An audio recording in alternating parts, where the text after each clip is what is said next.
All right, thank you everyone for being here today.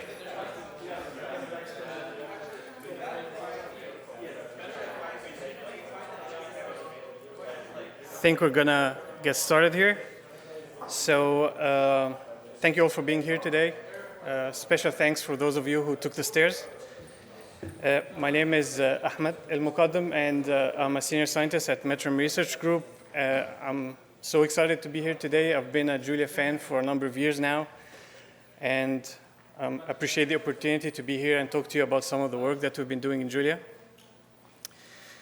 So let's start with the title. So open source Bayesian Hierarchical PBPK modeling in Julia.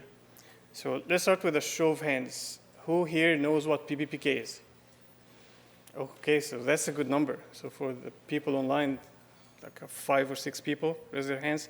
So if you don't know PBPK still, that's not the issue here. So PBPK, we're using this as a case study to represent the workflow. So this is the main focus of the talk, to demonstrate this workflow that we're able to put together using, with the help of Julia and Julia packages, that would allow us to do Bayesian analysis, specifically on PBPK modeling in our case, but it actually goes beyond that. So it can be applied to any ODE-based model. So if this is the kind of model that you're interested in, then hopefully you'll find some value in this talk and some workflow that potentially you could apply to your own analysis. So what is PBPK? So PBPK, physiologically based pharmacokinetics. So let's start with the second half here. What is pharmacokinetics? I hope you guys enjoy my new cursor. It's a zooming cursor. I paid good money for this one. So pharmacokinetics, it's essentially what the body does to a drug, or how the drug distributes in the body. You have a subject, you give the subject a drug gets absorbed till it gets to the systemic circulation, and then it distributes to the different organs, and then it gets metabolized primarily in the liver, and then it gets excreted from the body primarily through the kidneys, right? So this is collectively called ADME process. And that's basically what pharmacokinetics is about. Physiologically based because this approach is a mechanistic approach that incorporates tissue structures and blood flows. This will be clearer once we look at the model structure. But just a very brief history here. The concept of PBPK modeling has been there for quite some time, almost 100 years, first introduced by Thorsten Terrell, who is considered to be the father of pharmacokinetics by many, in 1937, where he drew this really nice diagram of a drug getting administered into the body, then gets distributed, absorbed and distributed through the circulation, governed by some partition coefficients, then goes to different organs, including eliminating organs, so the organs that will get rid of the drug, like the liver and the kidneys, right? Again, governed by some rate constants. So this was very cool, and it's been there for a while, but PBPK model hasn't really gained a lot of traction until the recent decades with the computation capabilities and the miracle solvers that are able to handle larger systems of ODEs. So this is typically what you would see in literature if you look at the PBPK model paper. So you would see that these compartments, they are organs, and the edges going in and out of the compartments, these are blood flow. These are flow rates into and out of this compartment. So for example, if you give a drug into the venous blood, it will go to the lung where the blood gets oxygenated, then goes to the arterial blood compartment where it distributes to different organs, and then passes through the organs back to the venous blood. If it's an eliminating organ like the liver or the kidney, it will get eliminated there, right? And the cycle goes on, okay? So we account here for a number of the major organs. If you have some unaccounted for body compartments, you just lump it into a remainder or rest of the body compartment. So that's basically it. And this is just a representation of an equation for one of these compartments. This is an eliminating compartment equation. And this type of equation here, this is the simplest PBPK model that you can have. This type is called the perfusion limited PBPK. I'm not going to go into further details into that. But just know that the ODE is pretty simple. So if you have the amount of the drug in this tissue, this is the rate equation for it. You have what's going into the tissue minus what's coming out of the tissue, right? Simple as that, which is governed by this Q blood flow rate into and out of the tissue. This is an eliminating organ, so you also have this additional term that has this clearance thing. This clearance is the ability of the organ to clear the drug. That's the rate of clearance from that organ, okay? So this is just to show you the type of parameters that we're interested in to build a PBPK model. So what are these parameters? So you have physiological parameters. These are like the blood flows or the volumes of these organs, right? These are physiological because they're independent of the drug that you're giving, right? And usually we know a lot about these parameters, right? From the accumulation of experiments throughout the years. So we know a lot about how the liver weighs, right? The other type of parameters are biochemical or drug-related parameters. These are like the unbound fraction of the drug, the clearance of the drug, the partition coefficients of the drug from the tissue plasma or the blood to plasma. These biochemical parameters, they are trickier to get. So how do we get these? Usually we do in vitro studies, right? Or in vivo, in animal studies, or in silico, some algorithm that would compute, like, for example, the partition coefficients. These are very tricky to get, right? So some algorithms out there that would take some physicochemical properties of the drug, easy to measure in the lab, and will give you some prediction of these partition coefficients. So if you look at these two classes of parameters, I would say that almost always we are more certain about these physiological parameters than the biochemical parameters, right? This will be important when we talk about the Bayesian inference. So introduction to Bayesian inference. Probably some people in the room would know more about this than I do, but I'll give it my best shot. So Bayesian inference is based on Bayes' rule, and this is Thomas Bayes, a mathematician and a minister, who proposed this rule, and it's a very simple rule coming from conditional probability. The task here is to infer this posterior distribution. Let's say theta is a parameter vector, y is the data. We want to get the probability of the parameters given the data, so after you've seen the data. This is why it's called posterior probability, right? And we compute this through the product of the likelihood, which is the probability of the data given the parameters, and the prior probability of the parameters. This represents your prior belief, right? Your prior belief what these parameters should be. And you normalize or you divide by this probability of the data, okay? So it is a framework that allows you to inject your own prior belief, right, into the parameter or into the estimation or into the inference, which can be significant, right? Your prior knowledge can be significant. So usually we don't have, for most cases, this is intractable to calculate. So what people have been doing successfully is to use sampling methods like MCMC or Markov chain Monte Carlo samples. And there are very nice software tools that would do that for you, so you don't have to write this by hand. So MCSim, Bugs, Stan, a very popular tool, and Torsten, this is a library, a math library that we built at Metrum Research Group. Metrum Research Group scientists did this on top of Stan to be able to handle ODEs, to inject ODE solvers, and to handle the data, the kind of data that we deal with in our analysis. The last two tools here are Julia-based, and there's our general purpose tools, Turing and SOS, which are pretty awesome, and actually we use Turing for this presentation or for the work presented here. Why Bayesian PBPK? Well, it does make sense. PBPK models are built based on the wealth of prior knowledge of the system and the compound of interest, right? Bayesian inference, it updates the prior knowledge with the data, so it does make sense to combine the best of both worlds. Bayesian PBPK combines the best of both worlds, where you use your prior knowledge while at the same time using the data to update this knowledge and quantify the uncertainty. So this is just a basic workflow of how this would work. So at the middle here, we have the PBPK model working as the engine that would create the predictions. And then you inject the parameters that you're interested in inferring, the prior distributions of these parameters. Here you see the individual patient parameters. These are the physiological parameters that could vary between different individuals. Here you have the global compound parameters, which are the compound-related parameters. They won't differ between individuals, right? And these priors reflect our certainty or our prior knowledge about these parameters. So we have a pretty good idea where this physiological parameter will be. We have a pretty uninformed prior for this drug or biochemical parameter. And then it goes into the PBPK model. We get prediction. We go through the iterations of inference, and then we end up with the posterior probability. So why use Julia?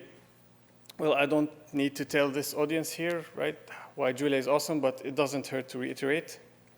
Solves the two language problems, so Julia is both efficient and expressive, right? It's open source, which helps greatly with traceability and reproducibility.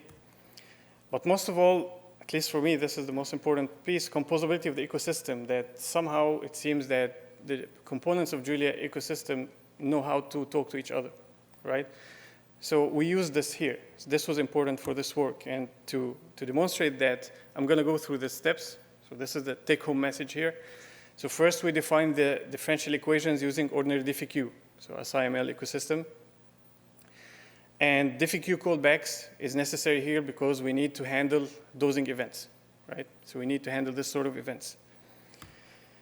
And then what you come out of this is that you have an ODE function or an ODE problem that you can easily pass into SciML sensitivity or global sensitivity analysis to run sensitivity analysis, which can be important in this sense because if you have a lot of parameters, the model that I just showed had like 50 parameters, you don't want to waste computational power on parameters that don't influence your prediction, right? So you want to run the sensitivity analysis to figure out which parameters are more important to me so that I can do the inference. So especially if you're doing sampling, because sampling is slow, right? So this is seamless. Another seamless step, using Turing.jl, you can easily take that ODE problem object and just stick it in the statistical model function from Turing, and it just works, okay?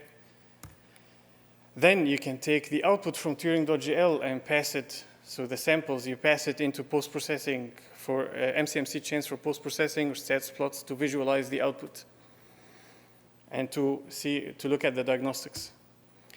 And finally, you can go full circle here, go back to ordinary diffie-Q because our task here is to run simulations, right? We are confident about the model. Now what we want to do is to run simulations to explore different alternatives or different things that weren't in the data, right?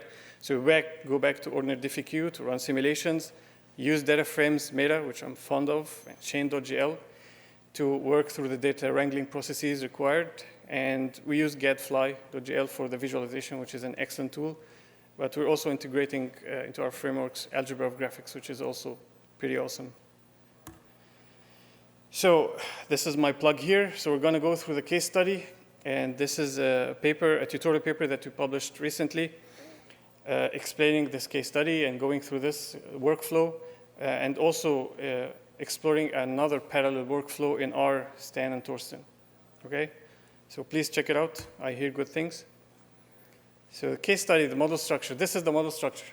Okay? So I'm not going to go into details here, but the drug that we're looking into is mavoglurant. This was a drug that was a candidate for treatment of Fragile X syndrome, a genetic disorder that impacts brain development.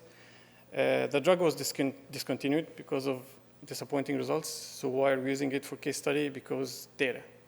Like the data was available, right? Data speaks. So we took 20 subjects out of this data set. So this data set was PK data. So simply we inject the drug, and then we take blood samples from the subjects at different time points, and we measure the drug concentration at all of these time points. And the doses that were given were 25 or 37.5 milligrams. So statistical models, so this is just to show you the hierarchical structure here. So hierarchical could mean different things to different people, but here I'm talking about random effects. So these are the effects that we don't have an explicit explanation for, or we cannot explicitly account for, right? So for example, if you look at C here, C is the concentration for individual I at time point J. So we assume some distribution around the typical value for this concentration with some measurement noise, right? Represented by the scale parameter sigma. So this is some noise that we cannot really explain, but we can estimate, right? The typical value coming from the PBPK model that takes the time points, the dose, and the parameters. We split the parameters into theta that we're going to estimate, nu that we are keeping fixed, and these are mostly the physiological parameters. These were the parameters that we decided to estimate, all right? Intrinsic clearance, very closely related to clearance. It's the intrinsic ability of the organ to clear the drug. The partition coefficients to the brain, muscle, adipose, bone, and rest of the body, okay? So notice here that this subscript I represents individuals, so this intrinsic clearance can differ between individuals, and hence the second level of random effects. This is the second level in the hierarchy, where we assume that this individual clearance is going to be distributed around some typical value with some omega scale parameter, which represents the inter-individual variability that we cannot really explain, okay? And these are just the prior distributions that we use in the model. Diagnostics. So this is good to look at the prior distribution of these parameters and the posterior distributions. How did the data impact your prior belief, right? So you can see that the data did impact the prior belief on these parameters, maybe except for this one, right? And the trace and density plots, these are just standard diagnostics tools that you would have with this sort of sampling technique. And these are just monitoring the samples across the different iterations or the chains. These are called the chains. And ideally, you would have multiple chains to make sure that all of the chains are converging onto the same parameter distribution. And as my colleague at Metro, Bill Gillespie, would always say that we're looking here for fuzzy caterpillars. So if it's a fuzzy caterpillar, that's good. If it's a wiggly snake, that's not good, right? Because now you're not converging, right? And this convergence is also evident from the density plots, that they're more or less describing the same distribution. This is just the parameter summary. So now that we have the samples, we can compute whatever modes that we want on that posterior distribution. And these are numerical diagnostics that you get out of this. R hat, which is a measurement of convergence, the Gilman-Rubin statistic. And what you're looking for are values very close to 1. The SS bulk and the SS tail, these represents the effective sample size. I'm not going to talk more about this, but the larger this value is, the better, right? The less autocorrelation you have. So ultimately, we would like to compare with the observed data, right? So this is a PPC, which is posterior predictive checks. Now that we have the model, we can run simulations, which is pretty straightforward to do in Turing. You have the predict function, which is a convenience function that you can use to do that. So you overlay your predictions over the observed data. This observed data, these are the plasma concentration time profiles from all the subjects that we had, represented by the circles and the solid lines through the different statistics. And the blue ribbons here, these are the predictions. So you can see pretty good agreement between the observed and the predicted. So now we can run simulations, right? We can go wild here. So what if we dose 50 milligrams, right? So we can use this model and with these parameters to run simulations on different scenarios. What if we dose every week, every other week? So this is the last thing I'm going to wrap up with here. So linear exponential. So this is a subtle thing, but I think it's important, especially if you have a larger system of ODEs. So if the DE model is linear, which means that you can present it this way, K being the parameter matrix, right? Then you can use this special solver linear exponential, which is more efficient than using numerical solver. This actually computes the exact solution that you have, right? So it is more efficient. We did this because our system was linear, so we can represent it in this way. And we did apply this, and the trace plots, they look good. And if we compare the output or the posterior predictive checks between the numeric solver and the linear exponential, 16 hours versus 4 hours, they look pretty similar. There are subtle differences, but they're pretty similar otherwise, right? So I think that this is important application. I just think it might need better documentation in the documentation of within SciML. So conclusions, Bayesian PBPK combines the best of both worlds since it uses the mechanistic prior knowledge available to build PBPK models and updates it with data while quantifying uncertainty through Bayesian inference. I'm going to be using as much as I'm using the zoom in. A framework was demonstrated that uses open source Julia tools to successfully run Bayesian PBPK analysis. The composability of Julia tools allowed for the seamless integration of different functions in the proposed framework, like sensitivity analysis, Bayesian inference, post-processing simulations. Linear complex models can be defined using linear exponential to be more efficient. The proposed framework can be generally applied to similar DE-based problems where prior knowledge might be significant.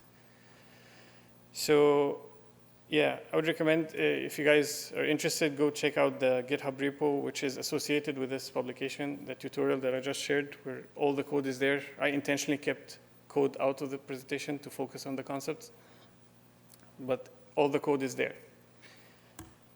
So just a list of acknowledgements, and yeah, thank you, and be happy to accept any questions.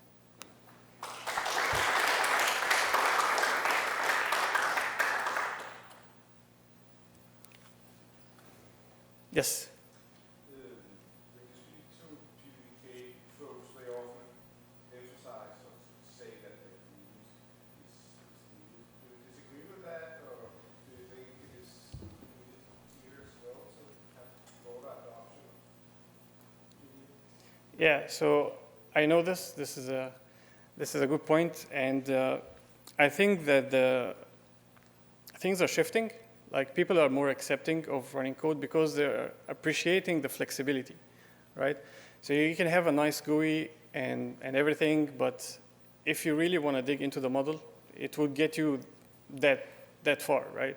If you really want to dig into the model and to add other components, like even for a single compartment, like if you want to add a tumor compartment, I've seen people are just struggling with the GUI, right?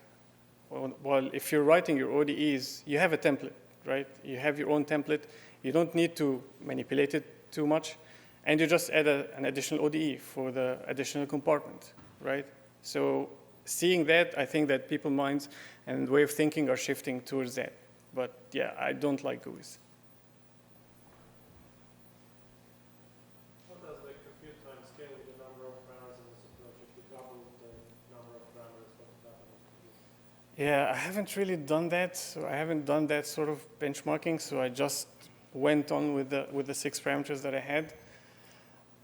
I don't know how that would scale in this particular system. It's pretty efficient, and I did parallelization, which might be, make it more difficult to do the benchmarking, but did parallelization. One thing I would note, though, doing the parallelization, because you can parallelize the ODE itself, right? So using the ODE problem, so you can use ensemble problem. So this will parallelize across the individuals that you have, right? But you can also parallelize the chains themselves, like running the chains through Turing, right? So you can do both. But what I found is that it's not reproducible because you have nested parallelization there. So that was an issue for reproducibility. But yeah, it was pretty efficient. And actually, I was really surprised that the advantage that we get from linear exponential was only 4x, the ODE, which, says something about the very nice work that people at SciML are doing with the ODE solvers. It also says something about the linear exponential, which actually is supposed to be about 2x faster, but we haven't. Yeah, so the linear exponential is pretty good. I did compare it with Torsten. So Torsten also has a matrix exponential operator, and Torsten does it in 2 hours. Something to talk about. Yeah. So it's more efficient in Torsten, but it's much easier to write using Julia and SciML. Yeah, we don't have basic Yeah, but yeah, it's really cool to have. Yeah. So in these models, do you ever include patient characteristics in any way? Yes. Into the hierarchical representation? Yeah. So actually, I did that here. So just for the time limitation, I couldn't go into all the details. But you have covariates of these patients, right? And these covariates would influence your physiological parameters. Could also influence your clearance term, for example, right? So I did have this covariate in the model. So yeah. You can also infer the parameters or the impact of these covariates. So you can assume some fixed value, or you can infer it as well. One thing I would also note, I have time. One thing I also note that one thing that I think is still lacking is to handle correlations. So in this example, we didn't have correlation between the random effects, but in other cases, you might have correlations between these random effects or variabilities. And handling correlations using Turing, so we found difficulty in using our go-to distribution, which is LKJ-Koleski. People use that all the time, and it works pretty well. But it doesn't work with Turing. So this is still something that needs to be worked on. Yeah, but other than that, it's pretty great.